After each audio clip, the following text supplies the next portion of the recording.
there is nothing as so real and so beautiful as an authentic leader who tells you, these were my struggles.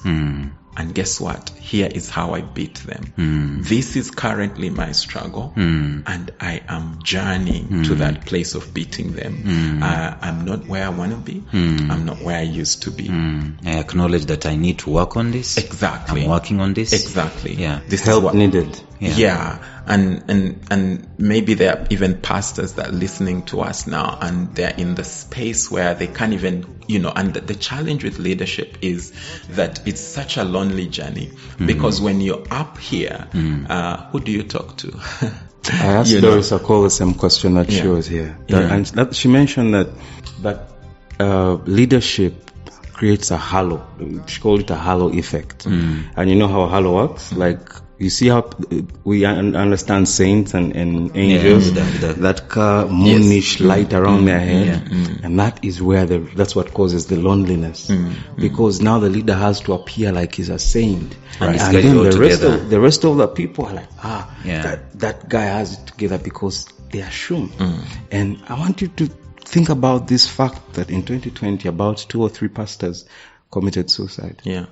I mean, it happens every year. So, it means that the men of God, they're not necessarily as hallowed as you might assume. The halo is there, but they don't got it. And that's what this conversation is about. It's about do you think being vulnerable. Being vulnerable and being real could be, because by the time a pastor commits suicide, it's a process. It is. Some things have been happening. Do you think maybe they could have talked about it, or maybe the idea of not talking about it escalates it? This is a real question. As you're dealing with your brokenness that you're telling us about, as we prepare to close this. We're not closing yet. But anyway, I want you, because somehow we keep skirting around this story, which is really beautiful. I want you to tell us about that day, the lowest day that you considered, if you did consider quitting, committing suicide, like many pastors have. And why did you, what was the changing point? So if you can tell us that day. So so fast forward, dealing with all of that a man's got to deal with. I'm in ministry, but also in business. I'm a passionate businessman. I like to invest. I wanted to tell people, by the way, it's been at the back of my mind. And maybe I've not shared this with you, but I suspect. People normally think that someone who is a pastor is someone who goes there because he's absolutely desperate, under pressure, and the only respite for their life is to go into ministry. But I wanted to bring people to the attention that I knew you as a business person. You're not necessarily going into ministry because you've lacked ideas, you've lacked options. It's a calling for you, and you are still a business person. Right. So much so that both my wife and I don't even earn from the church. Anyway, so so you are dealing with stuff, and I'm reminded of a season, and I've had so many. I've had ups and downs, and I can't say this was the lowest. But I'll just share one of the low moments that I had to deal with. I remember, being in business and losing everything that I had. Money, assets, and that, went away with relationships. People didn't look at you the same. Exactly, because, they are your friends, when things are going all right. But then there are others that stick through it. Who visited you in prison? Those that stick with you even in the lowest day. When you're in prison, what are you thinking? But you've not allowed him to tell us how he ended up there, because he was explaining. He's coming there. No, I have not gotten there. Please, now. And I don't know if that was that low, because I think that was an easy day. honestly, because I've had lower moments. Being in prison was an easier day than other days. I'm listening. Yeah.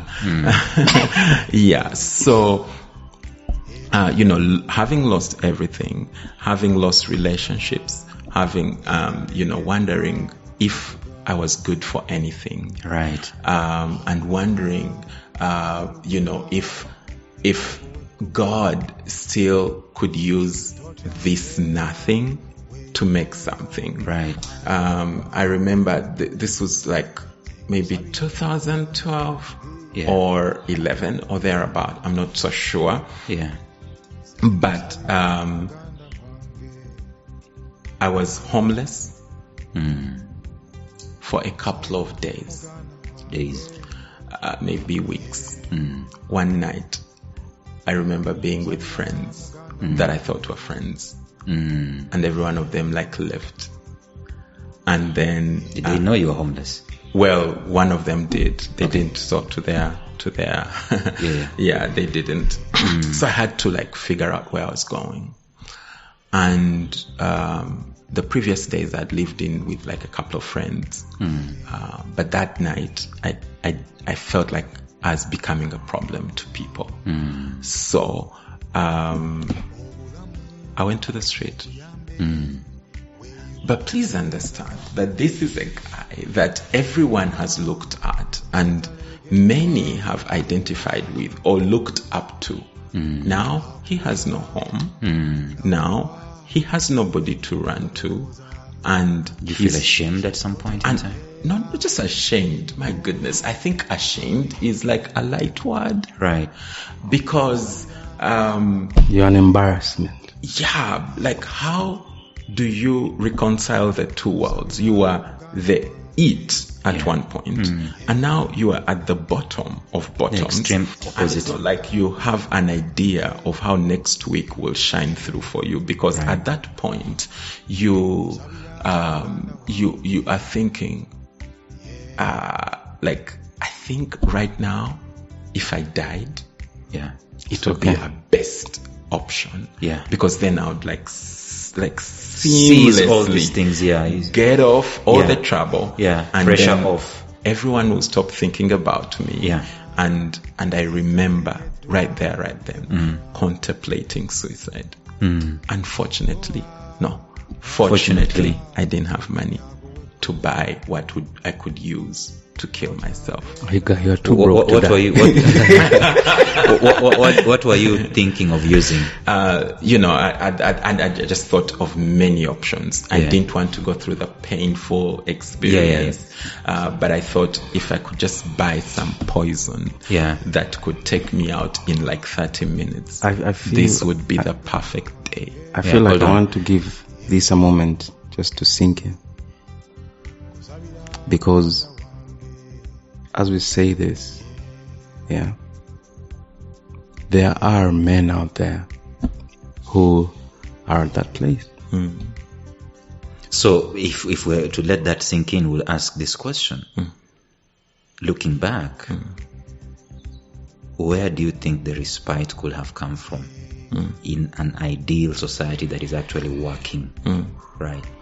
A man like you who is in the midst of that particular society and visibly, I could imagine, people see that you are struggling more than as in the extreme opposite of what you are not. People can see something is wrong with Pato. In your thinking, looking back, what would you envisage should be done in such kind of a society for a man? Like he's saying, maybe there's a man going through the same situation. What happened for you? Yeah. Where did you find it? So, look, guys, I can't say, and I hate those answers where you say that I can't put a finger to it. Je ne sais quoi. I hate those responses, but that did not end on day one for me. It was a couple of days. Season. Every single night I had to deal with that. That thought of taking your life. Yes. And I'm like, okay, so it didn't happen yesterday, but maybe we could do it if I could get somebody that could help me with like a 20K, I think we should do it. So you were telling me that the difference between you and being alive was 20,000 Uganda shillings. Yes. So I said, Mama's too broke to kill himself. So sometimes brokenness is not so bad. There's a guy who wanted to commit suicide, and he jumped off of third or fourth floor, fifth floor, and he fell down and he did not die. So he considered himself a failure. May I first of all, I'm glad that we are laughing in spite of the pain, because the word says that laughter is medicine for the heart. And we stay cognizant of the fact that there's someone who's going to listen to this. And suicide is on their mind. Yeah, I mean, suicide is real, but it's not the only real low moment. There's many. There's many low moments of, and I want to think that sometimes that, because I've gone through moments where I felt that maybe I don't even want to kill myself, but now I just want to disappear. Like, I wish nobody knew. There was some kind of transition that I just, gone through. Yeah, and I want to like change country.